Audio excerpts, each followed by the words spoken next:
महीने में एक बार कुछ करें। लेकिन आपने अभी रिसेंटली बात करते हुए बोला था कि पहले ना you should know the God, उसके बाद ही कुछ भी करके फ़ायदा है। तो क्या ये सही है जो आपने बोला बेटे, था? समाज की सेवा का फायदा है, मैं ये नहीं कहता कि फायदा नहीं है। आप अगर बिल फर्जे आज ये अनाउंस करते हैं कि जी आज से जितने भी ब्लाइंड पर्सन हैं ऑल ओवर द वर्ल्ड, उनको मेरी तरफ से 10,000 रुपए पर वीक जो है वो स्कॉलरशिप मिलेगा। आप, ये बहुत बड़ी समाज सेवा है। ये जितनी भी आप समाज सेवा कर लें या कर दें, इस सेवा का फल किधर से लेना है? जिससे फल लेना है उसे जानते नहीं हो, तो समाज सेवा करनी है तो करते रहो। समाज सेवा से तो कोई नहीं मना करता, करनी चाहिए, बड़ी अच्छी बात है। तो समाज सेवा तो रावण भी करता था। रावण के घर में जितनी नौकरानियां थी, क्या ये समाज की सेवा नहीं थी कि इतनी गरीब बच्चियों की रोजी लगी हुई थी?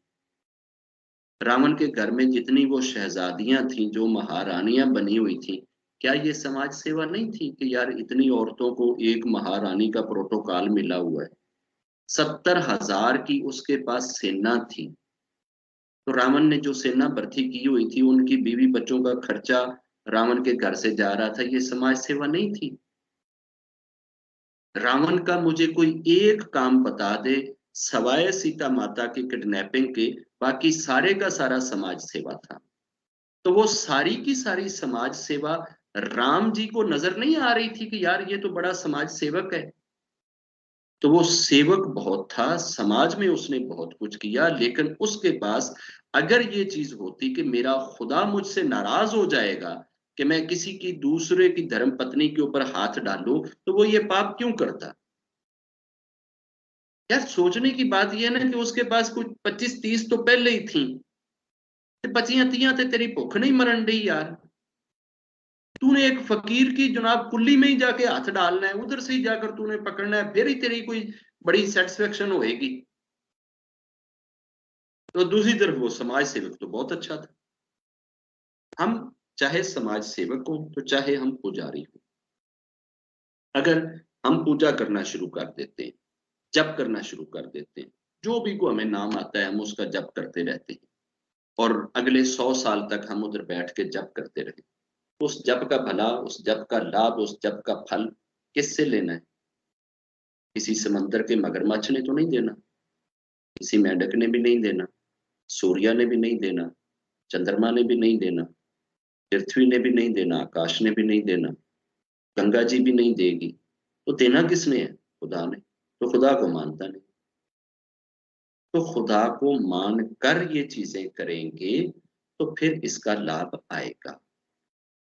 अगर हम खुदा को नहीं मानकर करेंगे तो फिर इसका लाभ नहीं आएगा।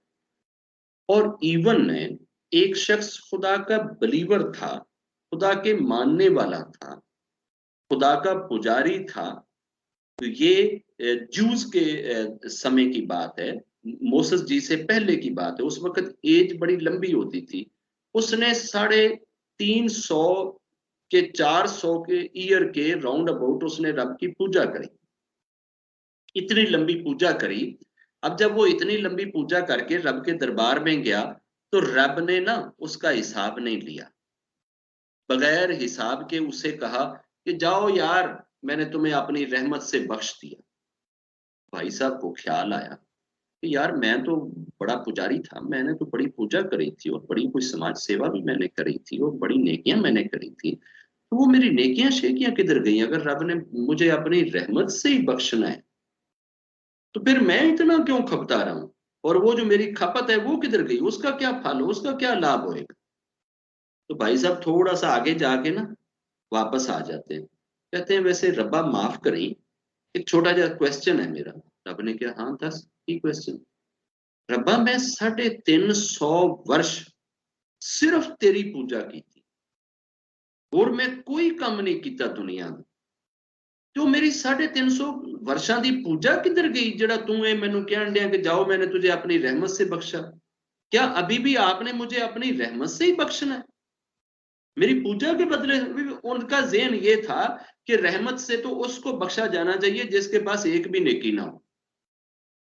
और मैंने तो 350 वर्ष में तो नेकियों के पहाड़ लगा दिए हैं, तो कम से कम मुझे तो मेरी नेकियों की वजह से बख्शा जाना चाहिए ना। ये काउंटिंग के चक्कर में पड़ गया ना, वजन के चक्कर में पड़ गया ना। तो रब ने कहा आजा यार तेरा हिसाब कर लेते हैं, लाओ जी इसकी पूजा लाओ। पूजा लाने शुरू हो गए, बड़े बड़े शिप भर भर के आए जा रहे हैं, 18 व्हीलर ट्रक आए जा रहे हैं। 350 वर्षों की पूजा ला ला के उन्होंने खड़ी कर। अब वो जो पलड़ा था ना, जो पलड़ा है जिसपे ये नेकियां और पाप तुलने हैं, उसकी लेंथ विड्थ जो है ना, ये पृथ्वी के फ्लैट लेवल के बराबर है, ईस्ट से वेस्ट तक लंबा है। अब उधर जनाब ना लाकर उसकी नेकियों के ना ढेर लगाना शुरू हो गए, ढेर लग गए। रब ने दूसरी तरफ कहा कि इस बंदे की एक आंख लेके ना वो दूसरी तरफ रख, एक सिर्फ आंख। भाई साहब की आंख ली गई और दूसरी तरफ रख दी गई। रब ने कहा ये आंख मेरी थी ना, मैंने दी थी ना, तूने खुद तो नहीं बनाई थी ना आंख, मेरी आंख तूने सारी जिंदगी यूज करी है ना, तो ये मेरी आंख का ना पहले फल दे, इसका बदला दे, जो इसकी कीमत है ना जरा वो पहले पूरी कर। अब आंख नीचे खड़ी थी और भाई साहब की 350 वर्षों की पूजा जो है वो ऊपर खड़ी थी। तो रब ने कहा ये तो अभी मैंने एक आंख ही तेरी इधर रखवाई, अभी तो तेरी पूरी बॉडी रहती है।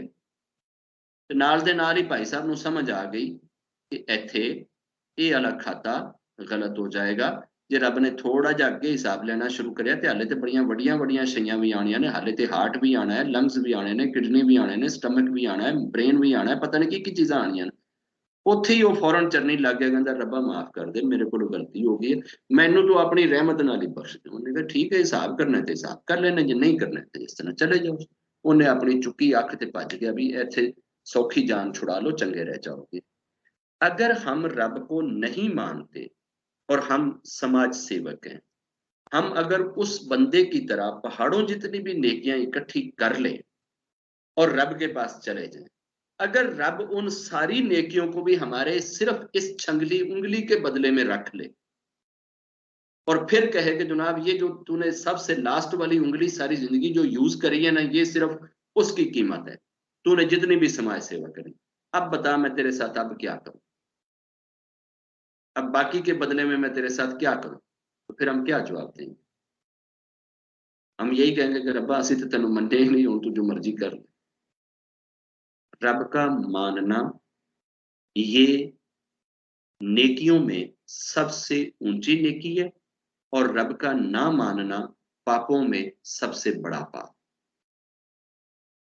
अकेला रब का ना मानना इतना बड़ा पाप है कि ये पूरा जमीन और आसमान के दरमियान में ये जगह हम फिल करें तो इस गुनाह से फिल हो जाती है, जिसको हम बड़ी आसानी से करते हैं, बहुत इजीली रब को नहीं मान। और ये हम वैसे किसी को थप्पड़ नहीं मारते कि यार ये गुनाह है, लेकिन किसी के घर में चोरी नहीं करते कि ये गुनाह है, किसी की बेटी को रावण की तरह किडनैप नहीं करते कि नहीं यार ये पाप है, हम किसी बूढ़ी अम्मा को जाकर गिराते नहीं है कि नहीं यार ये पाप है। हम ये बाकी तो सारे पापों को ध्यान में रखते हैं, तो जो सबसे बड़ा पाप है उसको ध्यान में क्यों नहीं रखते? हम तो रब को ही नहीं मान रहे, इससे बड़ा और पाप हम क्या करेंगे? तो जिस पाप ने हमें नरक में रखना है उस पाप को हम जानते नहीं है, और जिस नेकी ने हमारी नरक से जान छुड़ानी है वो नेकी हम करते नहीं है, बाकी हम सारी चीजें किए जाती हैं। नरक से बाहर आने के लिए सिर्फ एक ही चीज चाहिए होगी और वो है रब का मानना। ये जितने मैसेंजर आए हैं ना, मैसेंजर्स के रिलेटिव, किसी का मामा, किसी का चाचा, किसी की माँ, किसी की पत्नी, किसी की बहन, ये नरक में होएगी। ये मैसेंजर होकर भी अपने उन मामे चाचे तायों को नरक से नहीं निकाल के स्वर्ग ले जा सकेंगे। क्यों? कि वो नॉन बिलीवर हैं। नॉन बिलीवर्स को कोई बंदा भी नरक से निकालकर स्वर्ग में नहीं ले जा सकता। सिर्फ बिलीवर होने के बाद रब चाहे अपनी रहमत से बख्श दे, तो चाहे किसी की सिफारिश से बख्श दे, तो चाहे फिर आपकी कोई बच्ची आपको ले जाए, तो चाहे आपकी पत्नी ले जाए, तो चाहे कोई पति ले जाए, फिर आपका गुरु आपका हाथ पकड़ ले या आपका कोई फॉलोअर आपका हाथ पकड़ ले, फिर करोड़ों बहाने हैं। ये सारे के सारे बहाने आपके ऊपर उस वक्त लागू होंगे जब आप इस बैरियर को क्रॉस कर। और बैरियर क्या है? खुदा का मानना। और बैरियर के पीछे क्या है? खुदा का ना मानना। चूंकि ये सबसे बड़ी नेकी है, ये सबसे भारी नेकी है, इसीलिए इस नेकी को रब ने फ्री ऑफ कास्ट कर दिया, ताकि किसी इंसान को डे ऑफ जजमेंट में ऑब्जेक्शन करने की कोई दलील ना उसके पास रहे। रब्बा मैं तो जापान से जम्मिया सी, मैं किवें फेथ लेके आवां? मैं तो अमरीका च आया सी, उत्थे ते मैं फेथ लिया ही नहीं सकता सी, क्योंकि असी ते सारी दुनिया दे कंट्रोलर बन के आए सी। रब्बा असी ते ज्यूस सी, असी ते सुप्रीम सी, असी किवें फेथ लेके आंदे? फेथ लाने के लिए ना किसी कोई एरिया की पाबंदी है, ना कास्ट की पाबंदी है, ना सीजन की पाबंदी है, ना टाइम की पाबंदी है, ना कोई शक्ति उसके लिए चाहिए, ना कोई बैलेंस उसके लिए चाहिए, कोई चीज नहीं चाहिए। ये तो सारे का सारा काम एक सेकंड में माइंड में करना है। इनकार करना है तो अंदर से, इकरार करना है तो अंदर से। अब बंदे की मर्जी है कि वो कन्फेस करता है या रब को भी चीट करने की कोशिश करता है। और फेथ एक ऐसी चीज है कि जिसको चेक सिर्फ रब ही करेगा, और कोई इसको चेक नहीं करता, ना कोई चेक कर सकता। फेथ का पता सिर्फ रब को होता है।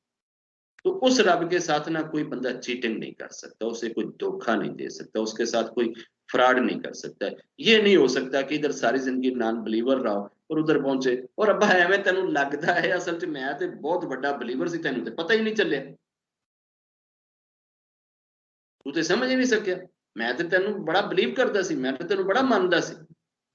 वो रब चीट नहीं होएगा, उसके साथ धोखा नहीं हो सकता।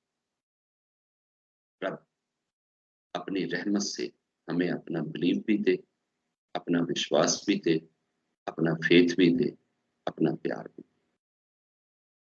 ये आखिर कोई चीज तो ऐसी थी ना, कुछ तो इब्राहिम जी को नजर आया था ना, 90 साल के बुढ़ापे में कांपते हाथों के साथ अपने 9 साल के बेटे के गले पे छुरी रख दी। आखिर यार कोई चीज तो उसे दिख रही होगी, कोई चीज तो ऐसी होएगी ना कि जिस चीज ने उसे इतना यकीन दे दिया था, इतना अंधविश्वास दे दिया था कि एंजल आकर बार बार पूछ रहे थे कि बताओ क्या करना है, तो वो आगे से कहता था मेरे रब को पता है, फिर जाओ। तो ऐसी राहें हमें क्यों नहीं नसीब होती? हमें वो ग्रेड और दर्जे क्यों नहीं नसीब होते? हम उस रास्ते को ही नहीं मानते, तो ग्रेड पे तो जाना बड़ी दूर की बात है।